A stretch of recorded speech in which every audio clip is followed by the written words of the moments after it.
कार्यक्रम हो जाएगा। आइए तो जरा हम आपको पहले वेक्टर में पढ़ना क्या है आपको ना, तो आपको पहले व्हाट इज वेक्टर, वेक्टर क्या है, क्यों है, ये सब पढ़ना है। डॉट और क्रॉस पढ़ना है, डॉट प्रोडक्ट और क्रॉस प्रोडक्ट। दो टाइप के वेक्टर को मल्टीप्लाई करने का दो तरीका होता है, एक डॉट तरीका, एक कहते हैं उसको हम लोग डॉट प्रोडक्ट, और एक क्रॉस प्रोडक्ट होता है ना। सबसे पहले सर वेक्टर क्या है, वेक्टर क्या है, तो बचपन से पढ़ते आ रहे हैं, एक ऐसा क्वांटिटी जिसमें मैग्नीट्यूड भी हो और डायरेक्शन भी हो, उस फिजिकल क्वांटिटी को हम लोग कहते हैं वेक्टर क्वांटिटी। और यहां तक कि बच्चों पूरे दुनिया में, दुनिया पूरा ही होगा, आधा नहीं, ठीक है, दुनिया में दो ही प्रकार के फिजिकल क्वांटिटी पाए जाते हैं। और आप फिजिक्स में भी इसको अच्छे से पढ़े होंगे, लेकिन हम लोग मैथमेटिकली अप्रोच से देखेंगे। दुनिया में बच्चों दो ही प्रकार की फिजिकल क्वांटिटी, या तो वह एक वेक्टर क्वांटिटी होगा या फिर वह एक स्केलर होगा। जैसे कि डिस्टेंस, दो पॉइंट के बीच का डिस्टेंस बच्चों, तो डिस्टेंस हो गया आपका एक स्केलर क्वांटिटी।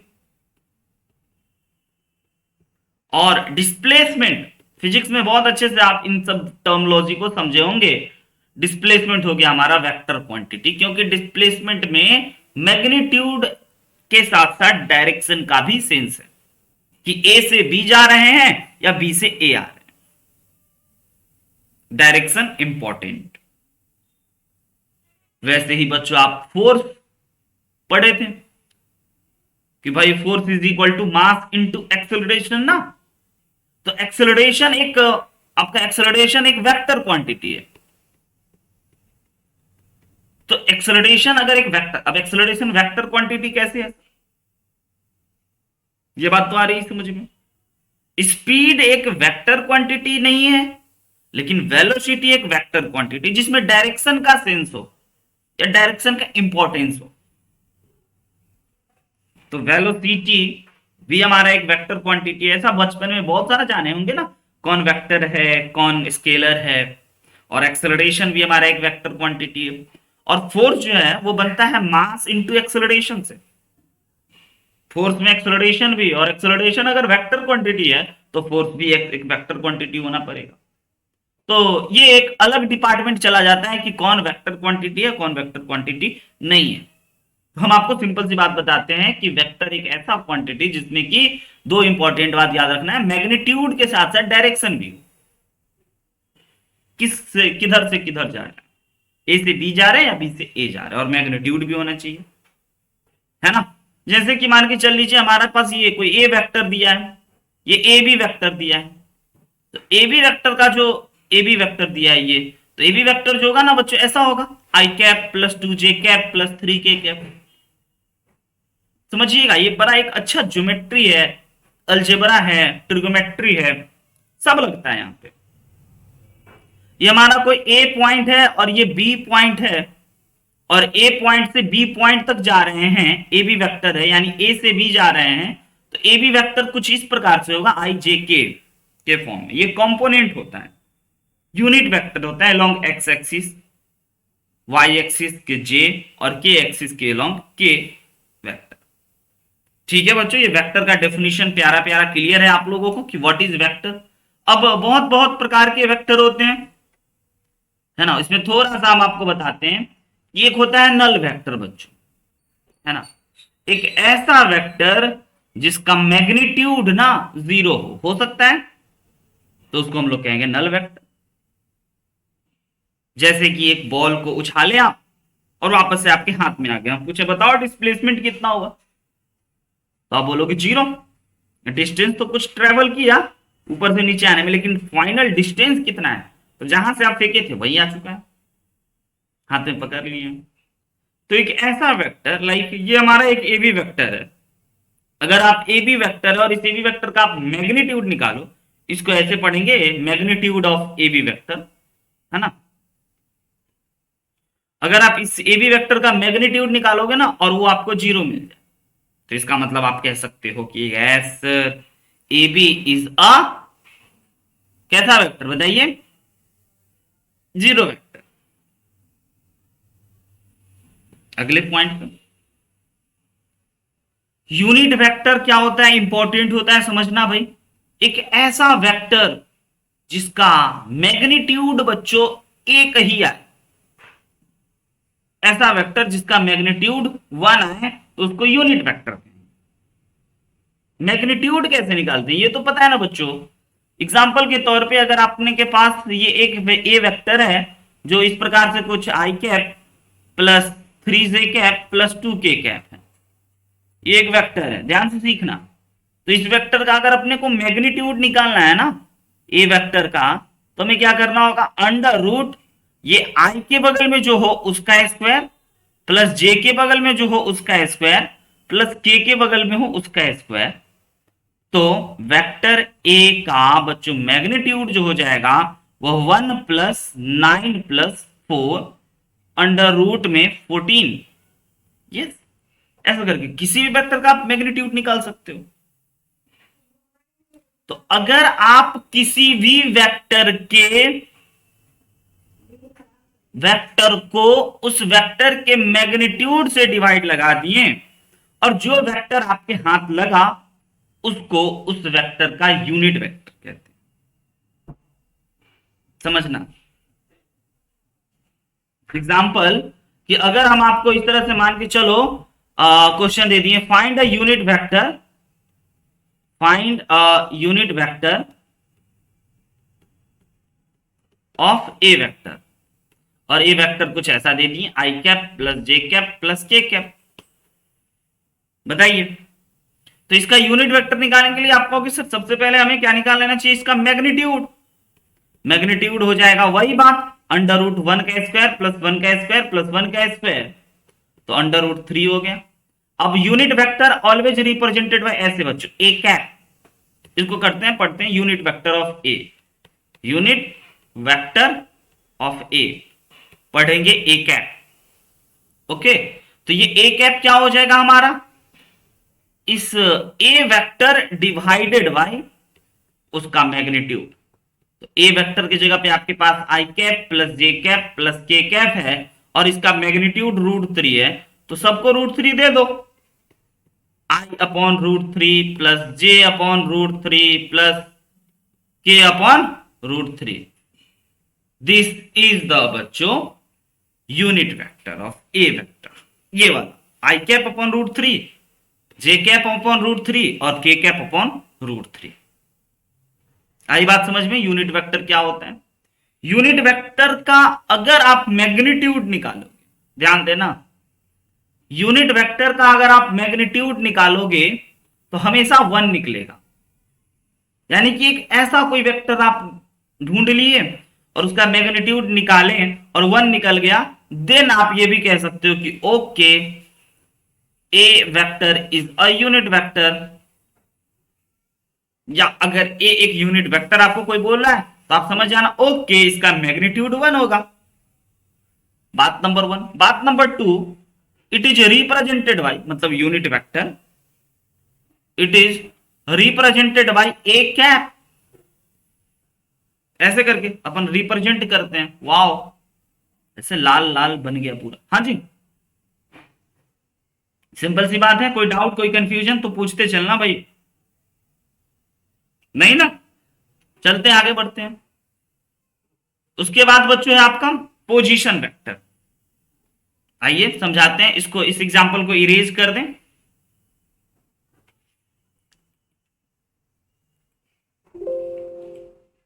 आवाज तो है ना मेरी, इरेज नहीं करते, एक पेज इंसर्ट कर लेते हैं। Very good. कोई कंफ्यूजन कोई डाउट या कोई बात तो बताना, तो अपन आराम से डिस्कस कर लेंगे, कोई जल्दी नहीं है ना। पोजीशन वेक्टर समझना भाई,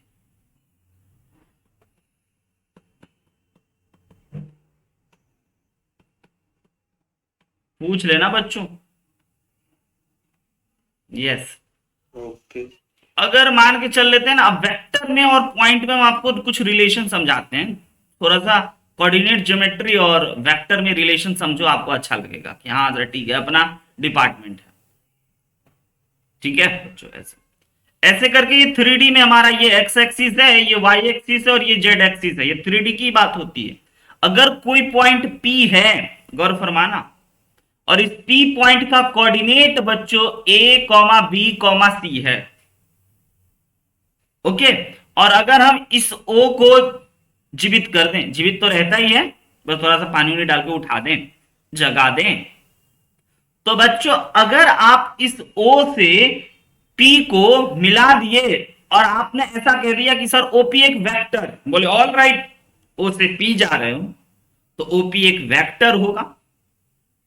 ऑल राइट, अगर OP एक वेक्टर होगा ना बच्चों, तो OP वेक्टर क्या होगा, तो जैसे ही आपने इस पॉइंट के कोऑर्डिनेट को लिखा था, इसी पॉइंट के कोऑर्डिनेट के एक्स कोऑर्डिनेट के जगह पे आई कैप लगा दीजिए और प्लस, फिर जे कैप लगा दीजिए और प्लस, फिर से कैप लगा दीजिए, तो ये बन गया आपका ओपी वेक्टर। तो अभी अभी कुछ देर पहले पॉइंट था A, B, C, और यही पॉइंट ओपी वेक्टर में बन गया A I cap plus B J cap plus C K. समझे समझे, पॉइंट और वेक्टर में रिलेशन छोटा सा। बचपन से ना आप ऐसे नहीं करते थे बच्चों, ऐसे करके पॉइंट लिखते थे, कोई एक ए पॉइंट है सर 1,2 लिखते थे ना, यस 1,2 लिखते थे, तो ये वेक्टर में कैसे लिखोगे, तो आप पहले कहोगे सर ओ ओरिजिन से जा रहे होंगे, O A vector is equal to हो जाएगा sir I cap plus 2 J cap, that's it, simple. आई बात समझ में, लेकिन एक ओरिजिन है। अब अगर हम आपको एक अगला बात समझाएं कि अगर हम इस प्रकार से ए पॉइंट दे दिए और इस प्रकार से बी पॉइंट दे दिए, और ए पॉइंट का कोऑर्डिनेट एग्जांपल के तौर पे 1 2 3 दे दिए चलो, और बी पॉइंट का कोऑर्डिनेट 2 1 1 दे दिए एग्जांपल, तो बच्चों बी ए वेक्टर भी एक होगा और एक ए बी वेक्टर भी होगा। समझना, दोनों वेक्टर सेम है लेकिन डायरेक्शन बदल जाएगा, जब ए से बी जाओगे तो प्लस होगा और बी से ए आओगे तो माइनस होगा, बस बाकी सब चीज सेम आएगा।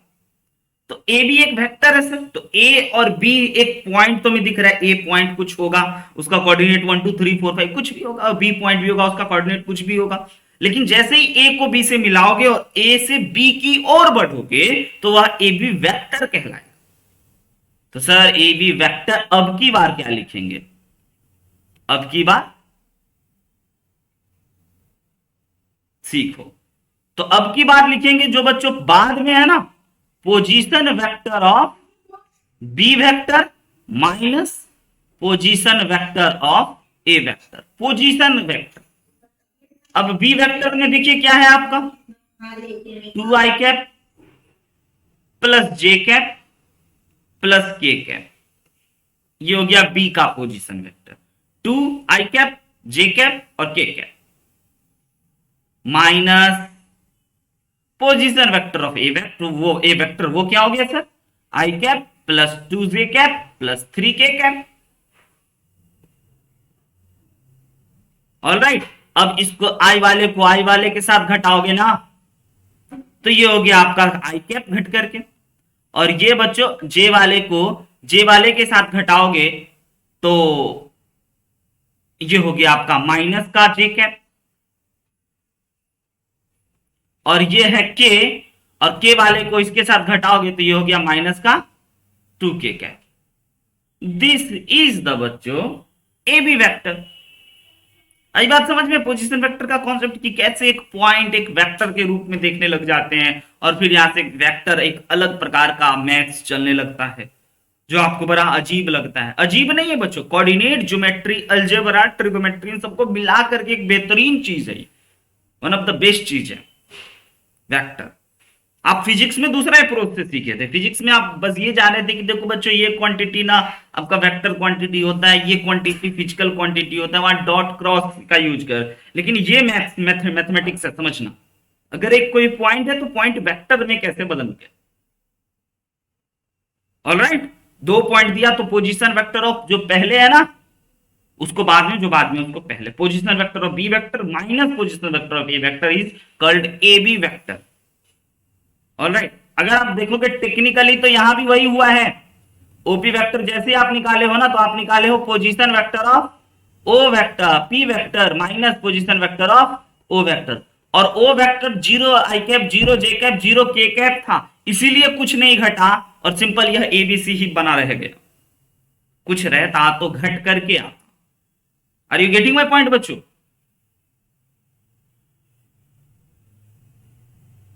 बताइए, ग्रुप बी में सारे बच्चे लड़ाई कर रहे हैं कि अमितेश सर बेस्ट है, हाँ? भाई समझ में आना चाहिए बेस्ट है तो। एक बच्चा कहता है नहीं नहीं नहीं, सबसे अच्छा तो अमितेश सर ही।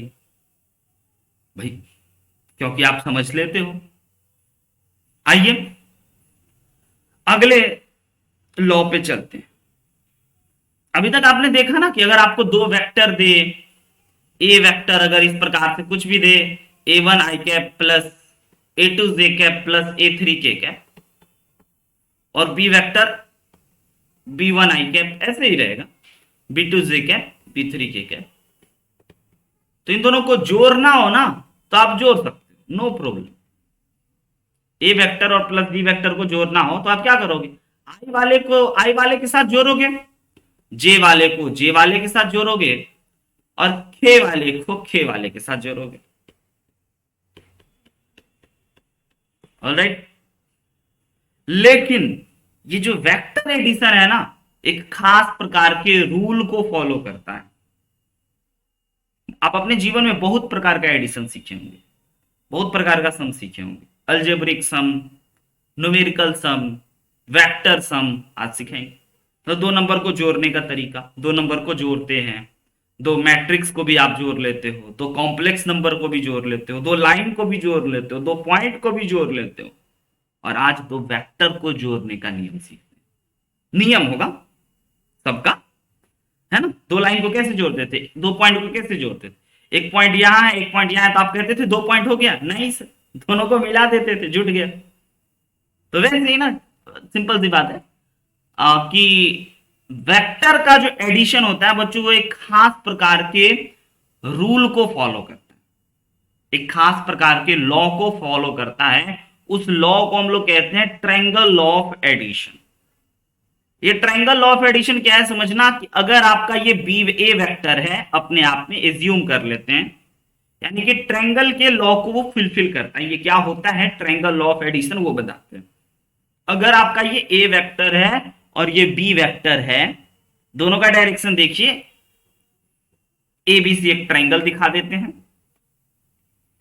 अगर ये ए से बी जा रहे हैं, इसका नाम हमने ए वेक्टर कर दिया, और फिर बच्चों बी से सी जा रहे हैं तो इसका नाम हमने बी वेक्टर कर दिया, और यह एक ट्रायंगल है, तो ये वाला जो ए सी वेक्टर होगा ना, इसका डायरेक्शन ऐसे आना चाहिए था, लेकिन नहीं, इसका डायरेक्शन बदल करके ऐसे कर दो। तो ये जो वेक्टर होगा, ये जो वेक्टर होगा, यह ए प्लस बी वेक्टर होगा। समझे कि नहीं समझे बताइए? दिस इज द बच्चों triangle of addition, simple and basic.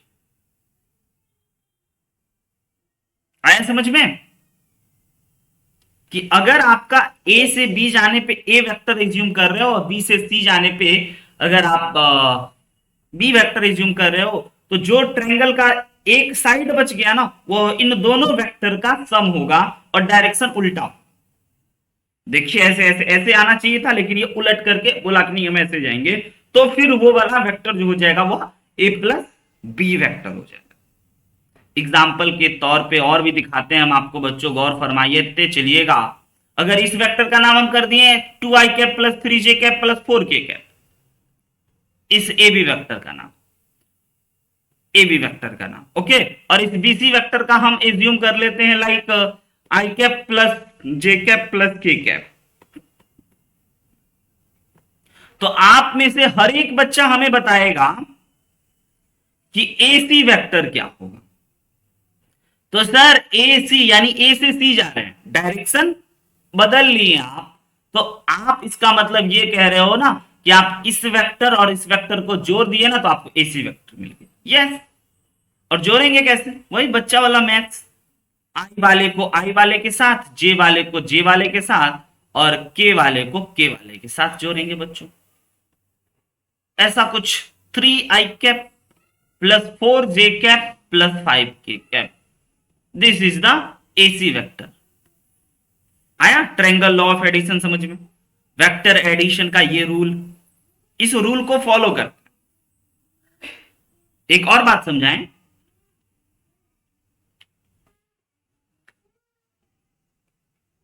आइए एक और बात समझना कि अगर हम आपको ऐसे करके एक ट्रायंगल दे दिए, ये ए वेक्टर दे दिए, ये बी वेक्टर दे दिए, और बच्चों ये अपन ना उल्टा डायरेक्शन करके सी वेक्टर दे दिए, तो ट्रायंगल लॉ के according A vector plus B vector जो होगा ना वह सी वेक्टर के equal. This is the triangle law of addition. Simple. Vector addition एक लॉ को फॉलो करता है, वो लॉ यही है, ट्रायंगल लॉ ऑफ एडिशन को ये फॉलो करके ही अपनी सारी बात रखवाता है, अपनी सारी बात करवाता है। और इसी ट्रायंगल लॉ को थोड़ा और बेहतर बनाया जाए और डिटेल में बताया जाए और एक्सप्लोर किया जाए बच्चों, तो हम लोगों को समझना होगा पैरेललोग्राम लॉ ऑफ एडिशन।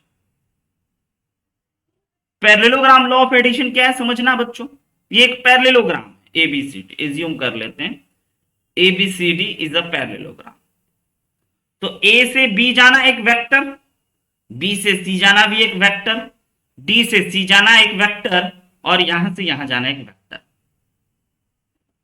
अगर ध्यान देना, अगर ये ए वेक्टर है, गौर फरमाइएगा, और पैरेललोग्राम का एक साइड और ये बी वेक्टर है, तो बच्चों आप अगर डायगोनल को मिला दिए ए को सी से, है ना, तो ये जो डायगोनल वाला होगा यह हो जाएगा आपका ए प्लस बी वेक्टर। आई बात समझ में? क्योंकि according to triangle of addition, क्योंकि सर आप पैरेललोग्राम में भी एक क्या देख लिए, ट्रायंगल देख लिए। हाँ, तो ये ए वेक्टर ये बी वेक्टर, तो बच्चों ये ए प्लस बी वेक्टर। लेकिन अब दूसरी बात, अगर आप ना ऐसे डी को बी से मिला दिए, तो ये बात हम आपको जरूर याद रखवाएंगे। देखिएगा, बी को डी को बी से मिला दिए, तो डी को बी से मिलाने वाला जो ये ब्लू कलर का वेक्टर बना है ना डायगोनली, तो एक होता है ए प्लस बी वेक्टर, तो दूसरा होता है ए माइनस बी वेक्टर। ये बात याद रखें। यानी कि पैरेललोग्राम में जो उसका डायगोनल होता है, तो एक डायगोनल और एक कौन जो बड़ा होता है, तो ऑब्वियस सी बात है बड़ा कब आएगा, जोड़ने पे। तो जो बड़ा वाला डायगोनल होगा वह ए प्लस बी वेक्टर होगा, और जो छोटू डायगोनल होगा वह ए माइनस बी वेक्टर होगा। दिस इज कॉल्ड बच्चों parallelogram law of addition. Clear है? छोटी छोटी मगर मोटी बात। एबीसीडी एक पैरेललोग्राम होना चाहिए, तभी हम लोग इन सब बातों को कर रहे हैं।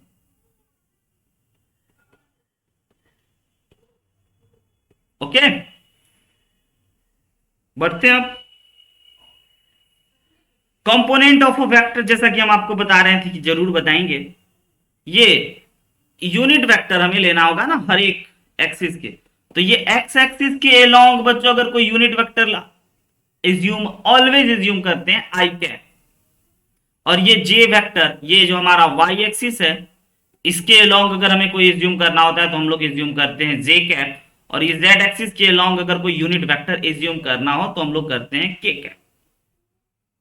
और वैसे ही अगर कोई पॉइंट दे दिया आपने को एग्जांपल के तौर पे A point, this is X Y Z ना, तो वही बच्चों हमारा ओ ए वेक्टर जो होगा ना वह एक्स आई कैप होगा प्लस वाई जे कैप होगा प्लस जेड के कैप होगा।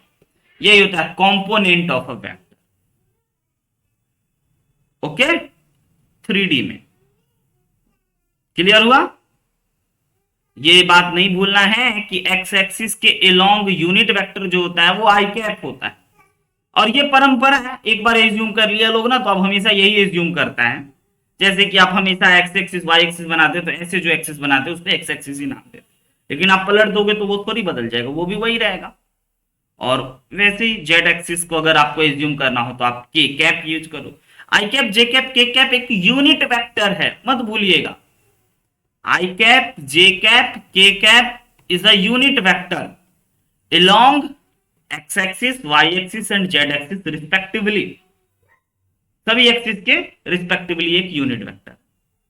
ऑलराइट बच्चों, अब चलते हैं हम लोग जरा वेक्टर के प्रोडक्ट पे। तो दो टाइप का प्रोडक्ट, जैसा कि हम आपको बताएं कि वेक्टर का प्रोडक्ट बच्चों दो टाइप का प्रोडक्ट, एक डॉट प्रोडक्ट जिसको स्केलर प्रोडक्ट भी कहते हैं, और एक क्रॉस प्रोडक्ट, इसको वेक्टर प्रोडक्ट भी कहते हैं। समझना, ये काम की बात है ना। तो सबसे पहले हम आपको डॉट प्रोडक्ट बताते हैं। तो अगर आपका कोई ए वेक्टर है और ए वेक्टर को बी वेक्टर से मल्टीप्लाई करना है, तो अगर आप ए डॉट यूज कर रहे हो तो इसका अलग मीनिंग होता है, और अगर आप ऐसे कर दिए ए क्रॉस बी तो इसका अलग मीनिंग होता है। दोनों अलग अलग चीज है। ऊपर वाले को कहेंगे स्केलर प्रोडक्ट या डॉट प्रोडक्ट, और नीचे वाले जो चीज लिखे उसको कहेंगे वेक्टर प्रोडक्ट या क्रॉस। नाम है दो दो नाम। ऐसा इन जनरल मैथ्स में अलजेब्रा में नहीं होता। अगर आप 1 मल्टीप्लाई 2 करो तो भी 2 आएगा, और 1 क्रॉस 2 करो तो भी 2 ही आएगा। लेकिन यहां ऐसा नहीं होता, यहां दो अलग अलग चीज है। उन अलग अलग चीज को जरा आप आइए एक बार अच्छे से समझिए। अगर हमारा यह ए वेक्टर है, ऐसे फिगर में ये हमारा ए वेक्टर है और ये बी वेक्टर है, और ये ए बी वेक्टर ना अपने आप में एक थीटा एंगल बना रहा है। तो बच्चों अगर आप ए डॉट बी करोगे ना तो ये होता है किसके बराबर, ये समझ लो। ए डॉट बी जो होता है वो वेक्टर ए का मॉड, और मॉड निकालना सिखा चुके हैं, और वेक्टर बी का मॉड और कॉस थीटा। अगर ये एंगल थीटा है, ये एंगल अगर 90 हो तो थीटा की जगह 90, एंगल 0 हो तो थीटा की जगह 0, एंगल 30 हो तो थीटा की जगह 30। समझ रहे हैं? A dot B is equal to होता है mod A mod B cos theta. Physics में न जाने कितने बार यूज किए होंगे A B, A dot B is equal to simple आप बोलते होंगे A B cos theta. A B cos theta भी बोलने का तरीका है, और mod A mod B cos theta और सही तरीका है।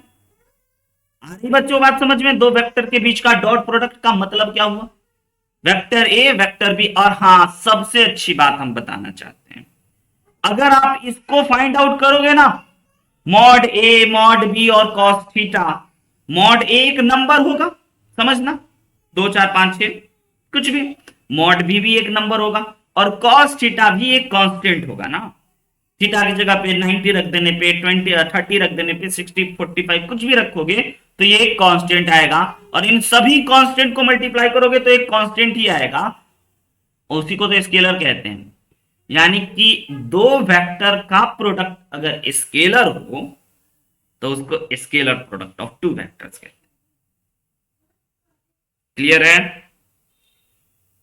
दो वेक्टर का प्रोडक्ट अगर स्केलर हो तो उसके scalar product between two vector कहते हैं। एग्जाम्पल के तौर पे वही समझना, मान के चलो हमने आपको एक ए वेक्टर दे दिए,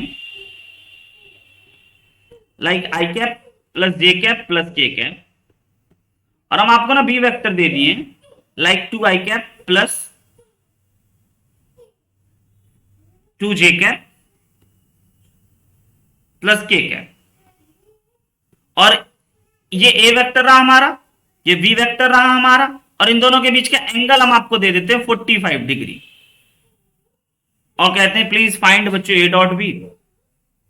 तो आप कहोगे ओके सर वेट करो, हम बोले नहीं वेट तो नहीं करें, सीखो वेक्टर ए डॉट बी। पहले ये याद रखना होगा, दिस इज द क्रांतिकारी रूल बच्चों, बड़ा इंपॉर्टेंट रूल कि what is A dot B.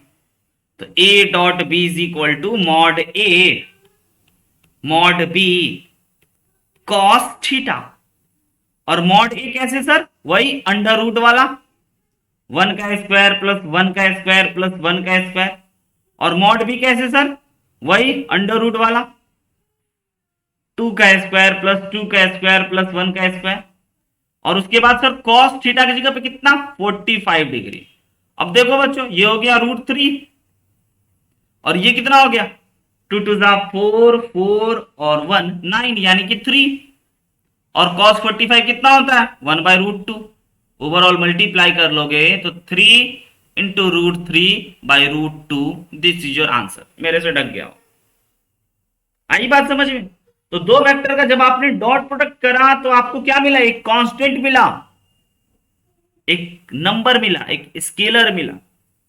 इसीलिए इसको हम लोग कहते हैं डॉट प्रोडक्ट, क्योंकि डॉट का यूज कर रहे हैं और आंसर आता है एक स्केलर, तो इसीलिए हम लोग कहते हैं इसको स्केलर प्रोडक्ट। क्लियर है सुभाष? Yes sir. कोई कंफ्यूजन किसी को? नेटवर्क खराब है सागर का? Yes sir. ओके, इंपॉर्टेंट चीज है ये सब, है ना? आइए अब डॉट प्रोडक्ट के बारे में कुछ और बातें भी कर ले। अगर वेक्टर अपने ओरिजिनल रूप में हो, like A I cap, B J cap, C K cap, अगर आपका ए वेक्टर ना कुछ इस प्रकार से हो, A1 आई कैप, A2 जे कैप, A3 के कैप, और बी वेक्टर भी अपने असली अवतार में हो, असली रूप में हो, सूट बूट पहना हुआ, तो ऐसा ही दिखेगा ना, क्योंकि वेक्टर ऐसा ही दिखेगा। B2 जे कैप प्लस B3 के कैप। और अब अगर हम आपको बोलें कि बताओ बच्चों A डॉट बी, तो एक तो आप जान रहे हो कि वेक्टर ए वेक्टर बी का मॉड, वेक्टर ए का मॉड कॉस थीटा। और जब वेक्टर अपने असली रूप में दें तो भी आप डॉट प्रोडक्ट निकाल सकते हो। कैसे? ए डॉट बी, यानी कि आप इसको ऐसे करोगे, A1 आई कैप प्लस A2 जे कैप प्लस A3 के कैप को डॉट करोगे किसके साथ? B1 आई कैप प्लस B2 जे कैप प्लस B3 के कैप। और जब इन दोनों को डॉट करोगे ना तो आपके पास आएगा A1 A2, sorry A1 B1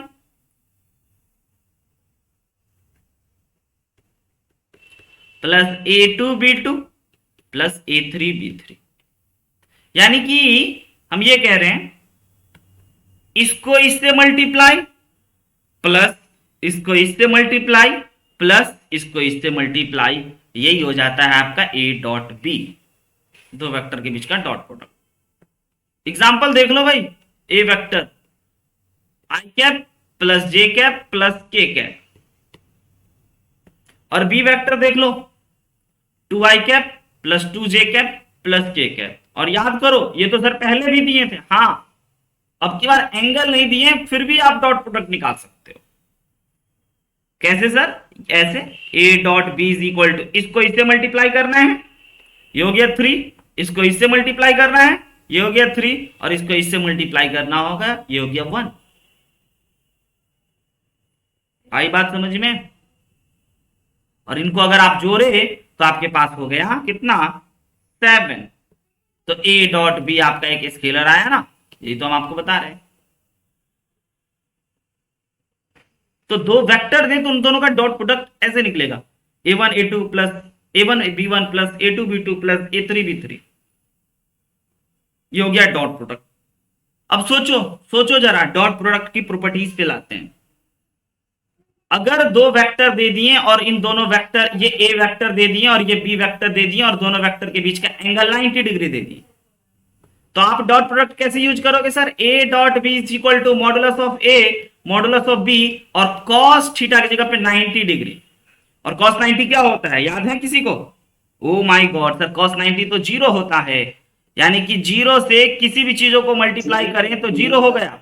yes, तो आपको यहां से एक बात समझ में आना चाहिए, है ना, कि अगर दो वेक्टर परपेंडिकुलर है तो उसका डॉट प्रोडक्ट 0 हो, या फिर दो वेक्टर अगर आपको परपेंडिकुलर दिया है तो आप उसका डॉट प्रोडक्ट 0 करने का अधिकार रखते हो। आई बात समझ में? बड़ा इंपॉर्टेंट बात। दो वेक्टर अगर परपेंडिकुलर है तो उसका डॉट प्रोडक्ट 0 होगा, या अगर दो वेक्टर का डॉट प्रोडक्ट 0 है तो वह दोनों परपेंडिकुलर होगा। ऐसा उल्टा भी बोल सकते हैं। प्रॉपर्टीज नंबर 1 काम की बात। अब एक बात और, अगर हम आपको बोल दिए कि एक वेक्टर हमारा, बात नंबर 1, एक वेक्टर हमारा ए है और ये तो कोई दूसरा है वेक्टर जो हमारा बी है, दोनों पैरेलल है, तो दोनों के बीच का एंगल कितना होगा बच्चों? 0। तो अगर आप इसमें डॉट प्रोडक्ट लगाओगे तो A dot B is equal to क्या लिखोगे? Mod A mod B cos theta, और थीटा की जगह पे क्या लिख दोगे? 0। और कॉस 0 1 होता है, याद रखिएगा। यानी कि सर उसकी वो मैग्नीट्यूड के प्रोडक्ट के इक्वल हो जाए। बिल्कुल सही बात। यानी कि काम की बात तो ये निकला सर कि दो वेक्टर अगर परपेंडिकुलर हो, एप्लीकेशन, दो वेक्टर अगर परपेंडिकुलर हो तो डॉट प्रोडक्ट 0। बार बार बार बार पूछेगा, है ना, ध्यान रखना। अगले पॉइंट पे चलते हैं बच्चों। दो वेक्टर का डॉट प्रोडक्ट हम आपको बताएं परपेंडिकुलर होगा। 180 डिग्री होगा सर। क्या चीज? तो cos 180, 180 डिग्री है, तो cos 180 कर लो, कोलिनियर वेक्टर हो जाएगा। माइनस में हो जाएगा सर। हाँ, माइनस ये भी बता देते हैं, किसी भी वेक्टर का डॉट प्रोडक्ट ना आपका ज्यादा से ज्यादा 1 मिलेगा और कम से कम -1 मिलेगा। क्यों? माइनस 1। क्योंकि सर इसमें cos थीटा होता है, ठीक है, और cos थीटा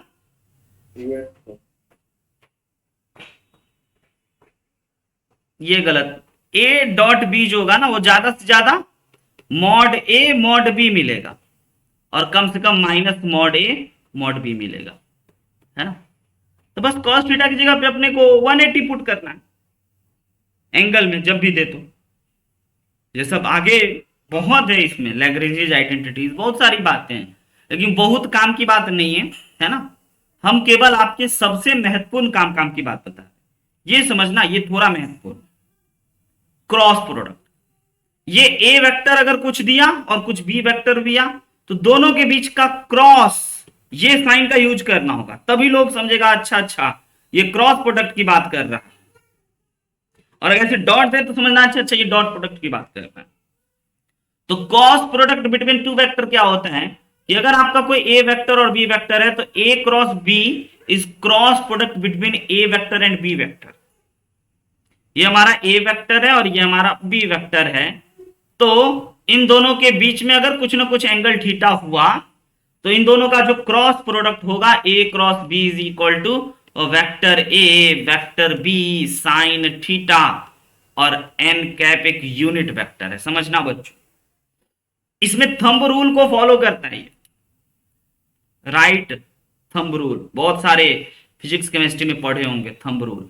ये अगर वेक्टर ए है, ये वेक्टर बी है, मेरे हाथ में दो पेन है, अगर एक को वेक्टर ए मान रहे हैं दूसरे को वेक्टर बी मान रहे हैं, अगर ये एंगल वेक्टर ए से वेक्टर बी की ओर जा रहा है तो हमारा हाथ ऐसा होना चाहिए और अपने हाथ को रोटेट करना है, और हमारा अंगूठा जिस डायरेक्शन में हुआ उसको हम लोग कहते हैं उस वेक्टर के अलोंग एक यूनिट वेक्टर, और वो एन ए क्रॉस बी का डायरेक्शन होगा। ये ए वेक्टर है, ये बी वेक्टर है, तो ए क्रॉस बी कोई वेक्टर ही निकलेगा। ये है सबसे अच्छी बात कि दो वेक्टर का क्रॉस प्रोडक्ट एक वेक्टर ही निकलता है। तो सर जब वेक्टर निकलेगा तो उस वेक्टर का डायरेक्शन क्या होगा? तो उस वेक्टर का डायरेक्शन होगा, ये ए वेक्टर ये बी वेक्टर, तो उस वेक्टर का डायरेक्शन होगा ऐसे, ये वाला पे ए क्रॉस बी का डायरेक्शन होगा ये, जो इस दोनों पे परपेंडिकुलर हो, इस पे खड़ा हो। देख पा रहे हो? फिगर में दिखाते हैं। अगर ये हमारा ए वेक्टर और ये बी वेक्टर है तो एक ऐसा वेक्टर हम एज्यूम कर रहे हैं, है ना, जो कि 90 डिग्री हो दोनों पे, इसके साथ भी 90 बना है और इसके साथ भी 90 बना, तो ये वो एन वेक्टर होगा और उसी का ये यूनिट वेक्टर। वेक्टर को बच्चों डायरेक्शन भी चाहिए। देखो ये एक स्केलर, ये भी एक स्केलर, नंबर रख दोगे तो ये भी एक स्केलर, लेकिन आपने बोला है कि दो वेक्टर का क्रॉस प्रोडक्ट एक वेक्टर आना चाहिए, तो एन कैप लगा दोगे तो इसके वजह से ये बन जाएगा पूरा का पूरा वेक्टर। समझे बात? है ना सर? ज्योमेट्रिकली ये क्या होता है? ज्योमेट्रिकली इसका मतलब तो हम समझ रहे हैं, लेकिन ज्योमेट्रिकली क्या होता है ये समझाते हैं। अगर ये आपका ए वेक्टर है और ये अगर आपका बी वेक्टर है और इसके बीच का एंगल थीटा है और ये ए वेक्टर आपका एक पैरेललोग्राम बना लिया, तो बच्चों ज्योमेट्रिकली ए क्रॉस बी जो होता है ना, वह इस पैरेललोग्राम का एरिया होता है ज्योमेट्रिकली। और सर वेक्टर के फॉर्म में आएगा तो हाँ वेक्टर एरिया होगा। और अगर उसी वेक्टर का मॉड लगा दिए तो स्केलर एरिया बन गया। दो वेक्टर का क्रॉस प्रोडक्ट सर सॉल्व कैसे करेंगे? हाँ ये अच्छी बात। अगर आपको ए वेक्टर दे दिए हम लाइक a1 आई कैप प्लस a2 जे कैप प्लस a3 के कैप, इंपॉर्टेंट बात, और बी वेक्टर आपको दे दिए b1 आई कैप प्लस b2 जे कैप प्लस b3 के कैप, और आपको a क्रॉस b सॉल्व करना, तो a क्रॉस b आप कैसे सॉल्व करोगे? डिटर्मिनेंट ऑफ आई जे के, और दूसरे वाले में ना a वेक्टर का कोफिशिएंट लिख लीजिए, और तीसरे वाले में ना दूसरे वेक्टर का कोफिशिएंट लिख दीजिए। ये हो गया वेक्टर बच्चों, आपको दो वेक्टर का क्रॉस प्रोडक्ट। इसको सॉल्व करोगे एक वेक्टर ही मिलेगा। एग्जाम्पल से समझाते हैं, वैसे नहीं समझोगे, है ना। अगर माना हमें एक कोई वेक्टर दे दिया आई cap plus J cap plus K cap, और कोई बी वेक्टर दे दिया 2 I cap plus J cap plus 2 के कैप, और बोला कि भैया ए क्रॉस बी निकालने की आवश्यकता है, अति आवश्यकता है, निकालना पड़ेगा, सीखना पड़ेगा। हाँ हाँ हाँ हाँ, बस वही बता रहे, सॉल्व करने का तरीका बाबू। तो अगर इसको सॉल्व करने का तरीका है सर, तो ये देखो, पहली बात तो सर आई जे के लिखना होगा आपको पहले वाले रो में, और उसके बाद 1 1 और 1, और यहां पे 2 1 और 2। अब इस डिटर्मिनेंट को सॉल्व करो। डिटर्मिनेंट सॉल्व करना आता है ना, क्योंकि वेक्टर क्रॉस प्रोडक्ट में इसकी जरूरत पड़ेगी। जिनको नहीं आता है वो एक बार गौर फरमाइएगा। हम लोगों को, हाँ चलो सुभाष, हम लोगों को इसको उठाना है, तो ऐसे एक लाइन ड्रॉ कर लेते हैं और ऐसे एक लाइन ड्रॉ कर लेते हैं। तो आई को अगर आप उठाओगे तो क्या क्या बच गया? 1 बच गया, 1 बच गया, 1 बच गया और 2 बच गया। और अब बच्चों ये सब कार्यक्रम मिटा लेते हैं। अब इस जे को उठाना है, तो जे को उठाने से पहले माइनस साइन लगाना है, मत भूलिएगा डिटर्मिनेंट के रूल से। ये लाइन ड्रॉ कर लीजिए। बचा क्या? 1 बचा, 2 बचा, 1 बचा और 2 बचा। और उसके बाद फिर बच्चों तीसरा के कैप को उठाना है। के कैप को उठाना है तो अगेन ऐसे ऐसे लाइन ड्रॉ कर लेते हैं। तो क्या बचा? 1 बचा, 2 बचा और 1 बचा। अब देखो जरा, डिटर्मिनेंट में इसको इससे मल्टीप्लाई करते हैं और इसको इससे मल्टीप्लाई करके घटा देते हैं, यानी कि 2 माइनस 1, और यहां से हो गया 2 माइनस 2, और यहां से हो गया 1 माइनस 2। तो ये हो गया आपका क्या चीज? आई कैप माइनस 0 जे कैप माइनस के कैप। और बच्चों जे के बगल में 0 है, सत्यानाश हो चुका है इसका। ये हो गया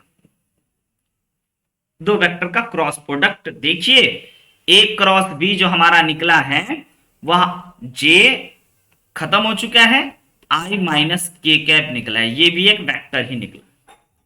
यही है बच्चों यस सर इसको और कोई मेथड से सॉल्व नहीं कर सकते?